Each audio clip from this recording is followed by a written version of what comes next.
चंडीगढ़ से देवेंद्र शर्मा इस वक्त हमारे साथ जुड़ रहे हैं। सीधा चलते हैं उनके पास। किस तरह की प्रतिक्रिया आ रही है, आज सुबह से ही हमने देख लिया है और ये बहुत बड़ा ऐलान है देवेंद्र शर्मा जी, लेकिन इससे जुड़े जो सवाल अब उठ रहे हैं, आने वाले 5 विधानसभा चुनावों के मद्देनजर क्या ये फैसला देर आए दुरुस्त आए की कैटेगरी में है, क्या बहुत देर कर दी जनाब आते आते उस कैटेगरी में जाएगा?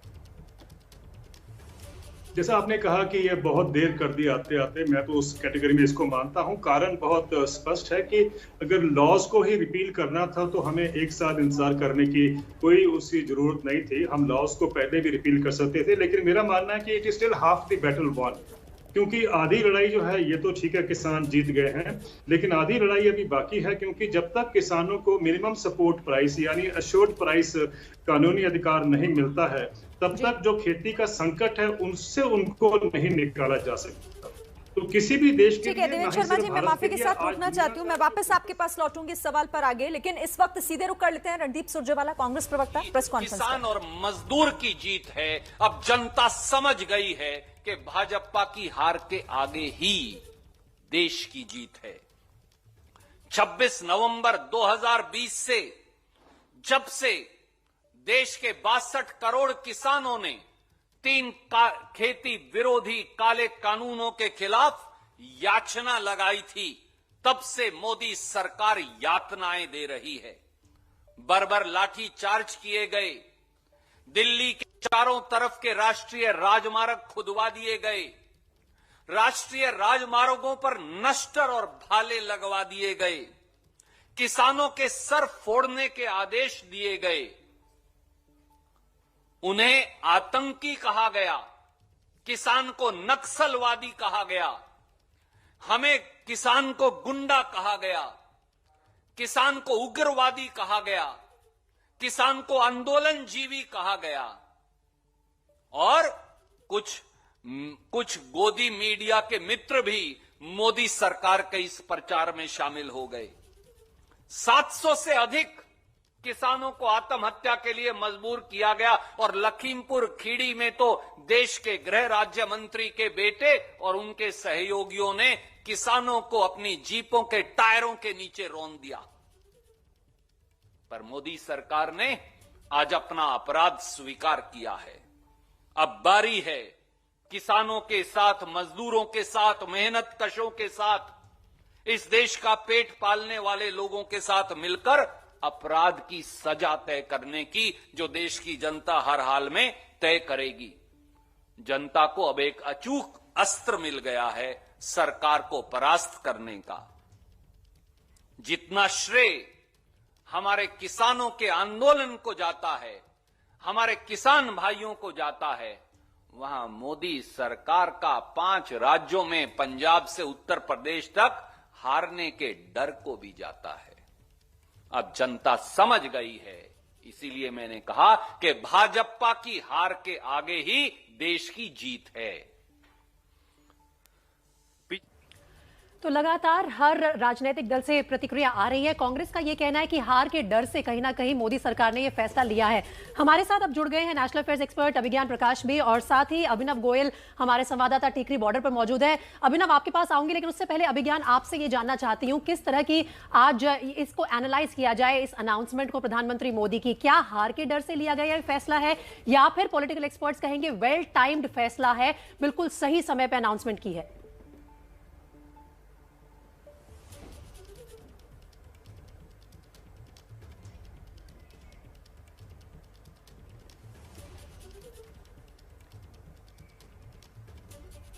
अभिज्ञान, आपको आवाज आ रही है मेरी? जी, अब आपकी आवाज आ रही है। नहीं, मेरे हिसाब से तो वेलकम है ये डिसीजन, इसमें कोई दो राय नहीं है। देर आए दुरुस्त आए, क्योंकि बहुत लंबे वक्त से हम इस पर बात कर रहे हैं, और बहुत पहले मैंने परिवर्तन अपने शो में, जब एजुटेशन शुरू भी नहीं हुआ था, तब भी कहा था कि देखिए, किसानों का जो हक है उसको समझने की जरूरत है। किसानों ने आंदोलन, कांग्रेस आज जो भी कहे, उसके जमाने में भी किया है। तो पॉलिटिक्स को और सरकारों को बहुत संवेदनशील होना पड़ेगा किसानों मसलों को लेकर। इसलिए टाइमिंग, हाँ, इसको पॉलिटिक्स से जोड़कर देखा जाएगा, लेकिन ये इंपॉर्टेंट है, क्योंकि मैं बहुत पहले से कह रहा हूं कि किसानों के जो दो सबसे बड़े फियर है, दो जो उनके भय है, दो जो उनके खौफ है, और ये बहुत लगातार मैं कह रहा हूं कि क्या ओवर प्राइवेटाइजेशन हो जाएगा, यानी कि ज्यादा निजीकरण से कंपनियों के हाथ में मंडी और किसानों का अधिकार चला जाएगा, एक पॉइंट वो, और दूसरा दामों को तय करने की जो शक्ति जो किसान उपजकर्ता के पास है, क्या वो उसके हाथ से चली जाएगी। पॉइंट ये है कि सरकार के तमाम बार कन्विंस करने के बावजूद, सरकार के नुमाइंदों के तमाम बार कन्विंस करने के बावजूद, तमाम पॉइंट्स रखने के बावजूद गवर्नमेंट किसान को नहीं कन्विंस कर पाई, और इसीलिए आज ये नौबत आई, जो मेरे हिसाब से तो ठीक हुआ है कि उस कानून को वापस लेना पड़ा। अभिज्ञान जिसका आप जिक्र कर भी रहे हैं, वही आज प्रधानमंत्री ने दोहराई भी। उन्होंने कहा कि हम देखिए, हम नहीं कर पाए, किसानों को समझाना हमारी कोशिश हुई, लेकिन वो कोशिश नाकाम रही, असफल रही, जिसका खामियाजा ये रहा कि इतने आंदोलन हुए, कई लोगों ने अपनी जान गंवाई, और इसीलिए ये फैसला लिया गया है। हम टिकरी बॉर्डर भी चलेंगे, लेकिन उससे पहले देवेंद्र शर्मा, जो कि आप अपनी बात भी पूरी नहीं कर पाए थे, अपनी बात भी पूरी कीजिएगा। और क्या यही जो अभिज्ञान कह रहे थे कि क्योंकि सरकार विफल रही किसानों को संभालने में, उन्हें समझाने में, इसीलिए आज मजबूरी थी कि यह फैसला लेना पड़ा? मेरा मानना है कि सरकार को पहले ही ये जान लेना चाहिए था, मान जाना चाहिए था कि जिसको वो रिफॉर्म कह रहे हैं वो एक्चुअली रिफॉर्म नहीं थे। और ये बात जाननी जरूर था कि किसान समझता है कि उसको दिक्कत कहाँ आ रही है, किसान जानता है कि उसको क्या सोल्यूशन चाहिए, लेकिन सरकारें और सरकार के जो पॉलिसी मेकर्स हमारे जो सरकार में बैठते हैं, उनका जो है इतना कॉर्पोरेट का दबाव रहता है कि उनको उसके आगे कुछ नजर ही नहीं आता है। मुझे लगता है कि अब हमें समझना चाहिए कि हमें वो सोच जो है उसको बदलना है। किसानों ने दिखा दिया है कि जो असली जरूरत है किसानों की, उसको देश को जानना बहुत जरूरी है, क्योंकि आखिरकार कोई किसान, क्या आप समझते हैं कि वो नहीं जानता कि उसको भी एक रिफॉर्म की जरूरत है? क्या वो नहीं जानता कि उसको भी अपने क्राइसिस से बाहर निकलने की जरूरत है? पर क्या कारण है कि उसको लगा कि ये रिफॉर्म्स जो हैं उसके हित में नहीं है, ये रिफॉर्म सिर्फ कॉर्पोरेट के हित में है। अब तो समझ आना चाहिए देश को, क्योंकि जब प्रधानमंत्री जी ने कहा है कि अब हम किसानों को नहीं समझा सके, इसका मतलब कहीं ना कहीं वो गैप था जो सरकार ने मान लिया है कि भाई या तो आप में गलती थी, जो पॉलिसी लाए हैं उसमें गलतियां थी, और या किसानों को समझने में हमने देरी कर दी। अब दूसरी बात इसमें यह है बहुत जरूरी कि आपने लॉस तो वापस कर दिए, बहुत जरूरी था, हो गया, लेकिन अब जो करने की जरूरत है कि वो एमएसपी, मिनिमम सपोर्ट प्राइस को कैसे किसानों के लिए कानूनी अधिकार बना दिया जाए। मेरा मानना है कि वो असली रिफॉर्म है जो देश का किसान। देवेंद्र शर्मा जी, इस सभी राजनीति के बीच, इस आंदोलन के बीच, क्या आपको नहीं लगता कि एक बहुत बड़ा मौका जो है वो छूट गया है किसानों के हाथ से भी, और कहीं ना कहीं शायद अब बीजेपी के हाथ से भी? जो रिफॉर्म्स आज लिए जाते हैं उनका जो परिणाम होता है वो आने वाले 10 साल में, 20 साल में सामने आएगा, और आप खुद कह रहे हैं कि रिफॉर्म्स की आवश्यकता है किसानों को भी। वो मौका राजनीति की वजह से, इलेक्शंस की वजह से, कुछ भी कह लीजिए, हाथ से छूट गया है। नहीं, मैं इस रिफॉर्म्स को उस तरीके से नहीं देखता हूं। मेरा सोचना यह है कि मुझे दुनिया में बता दीजिए, कोई देश बता दीजिए मुझे जहां पर यह रिफॉर्म काम किया। आप जो कह रहे हैं कि 10 साल के बाद हमें शायद उसका सबक मिलता, मुझे बताइए कि जब दुनिया में 100 साल के बाद भी सबक नहीं मिल सकता, क्राइसिस वहां खेती का और गंभीर हो गया है, तो मुझे लगता है कि उससे जानना हमें जरूरी था, उसको समझना जरूरी था कि वहां रिफॉर्म्स जिसको हम कहते हैं वहां पर क्यों फेल हुए हैं। और आज हमें जो देश में करने की जरूरत है, हमें एक अश्योर्ड इनकम देने की जरूरत है, वो है रिफॉर्म असली। ठीक है, तो ये असली रिफॉर्म जो है ये सामने नहीं आ पाए, इस बार लोगों को समझा नहीं पाए प्रधानमंत्री मोदी, लेकिन ग्राउंड जीरो में बहुत प्रतिक्रिया आ रही है। शिरीन, बिल्कुल, और इसके लिए हम सीधे अभिनव गोयल का रुख करेंगे, क्योंकि टिकरी बॉर्डर पर किसानों के बीच वो इस वक्त हैं। अभिनव, जरा वहां पर आप भी बात कीजिए, अभी भी मन में कोई संशय है? किसान क्या सोच रहे हैं प्रधानमंत्री के इस बड़े ऐलान के बाद? सबसे पहले तो मैं आपको बता दूं कि टिकरी बॉर्डर पर अभी जश्न का माहौल है। आज गुरुपुर्व का दिन जरूर है, लेकिन जो 3 कृषि कानूनों को वापस लेने का प्रधानमंत्री नरेंद्र मोदी ने कहा है, उसके बाद से यहाँ पर खुशहाल है सब किसान।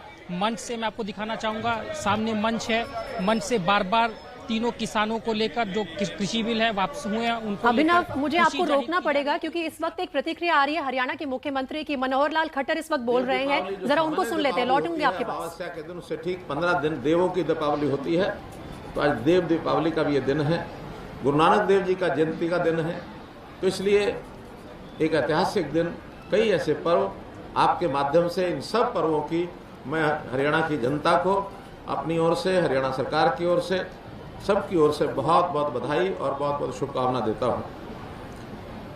बंधुओं, हम लोगों ने सांस्कृतिक दृष्टि से बहुत चीज़ों का विकास किया है, जिसमें कपाल मोचन क्षेत्र के अंदर भी जब जब जो चीज़ें हमारे ध्यान में आई वो हमने कराई हैं।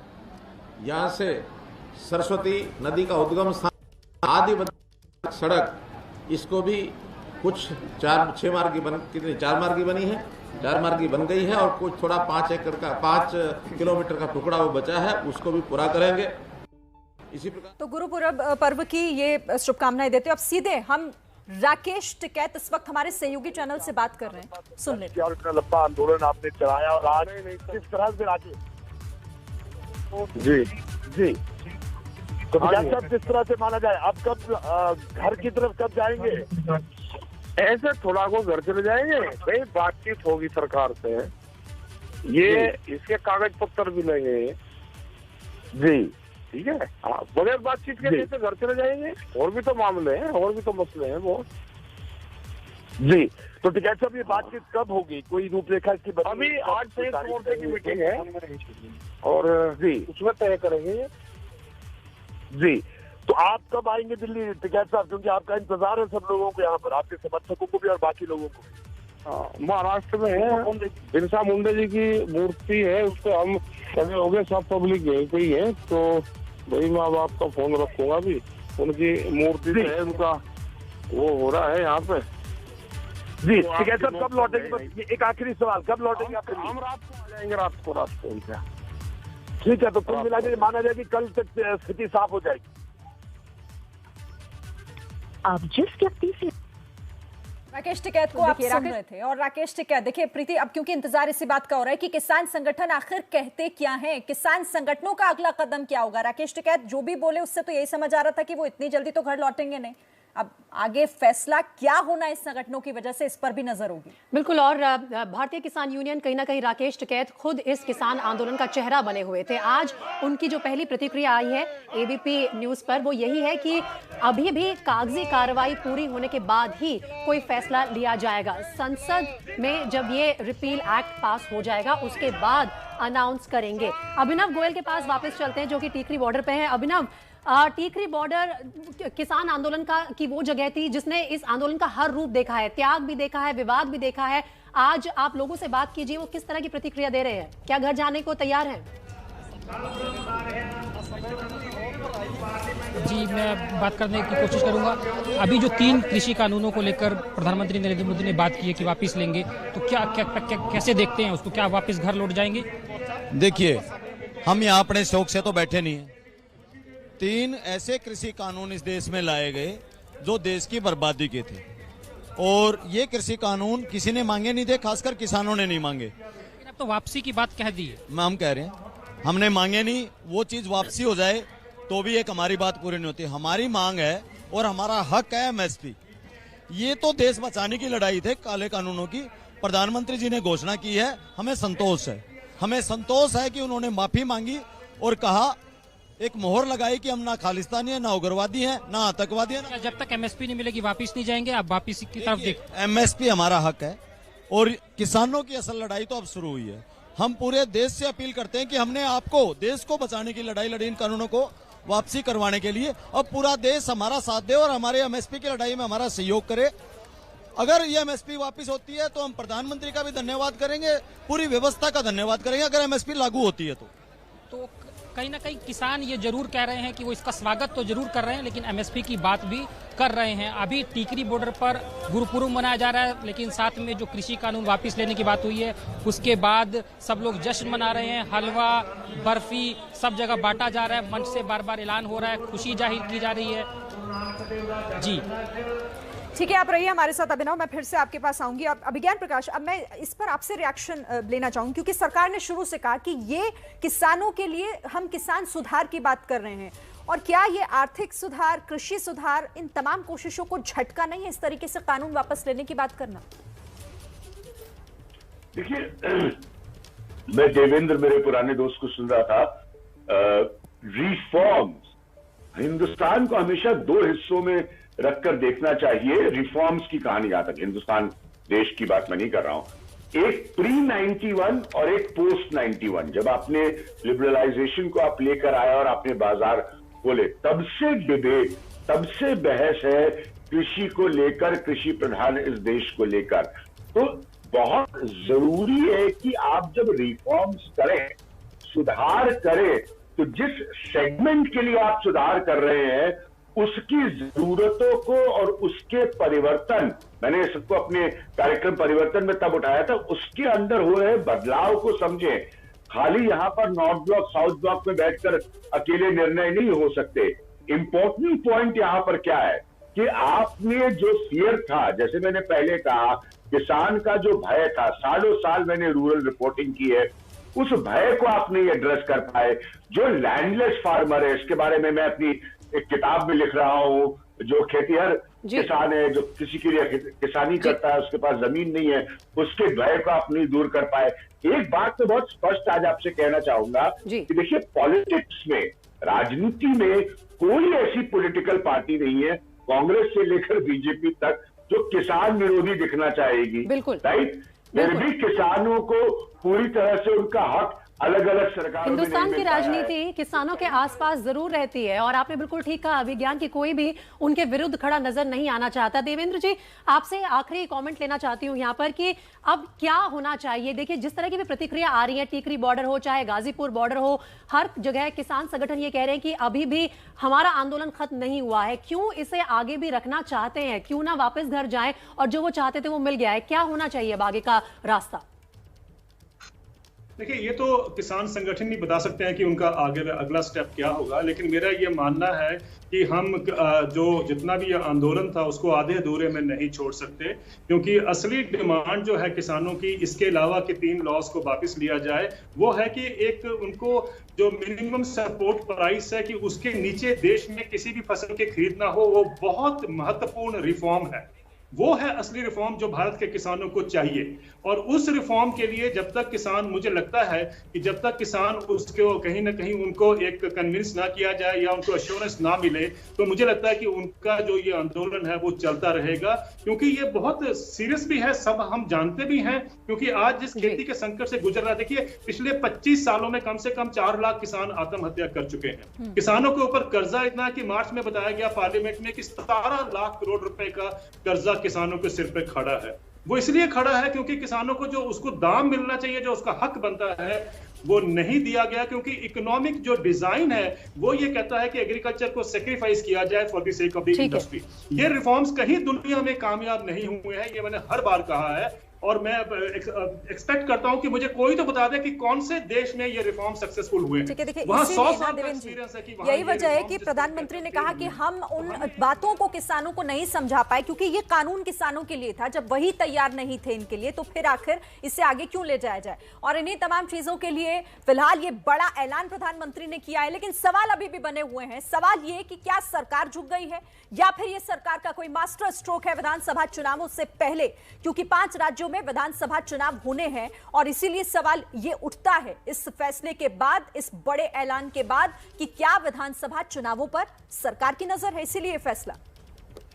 जी बिल्कुल। और इसी के साथ अभिज्ञान प्रकाश और देवेंद्र शर्मा, मैं आप दोनों का शुक्रिया अदा करना चाहूंगी। ये सवाल जो लगातार हम आपके चैनल पर दिखा रहे हैं, ये हम उठाते रहेंगे, और जिस तरह की भी प्रतिक्रिया आ रही है हर राजनीतिक दल से, वो लगातार सबसे पहले इनपुट्स आपको मिलेंगे यहीं एबीपी न्यूज पर।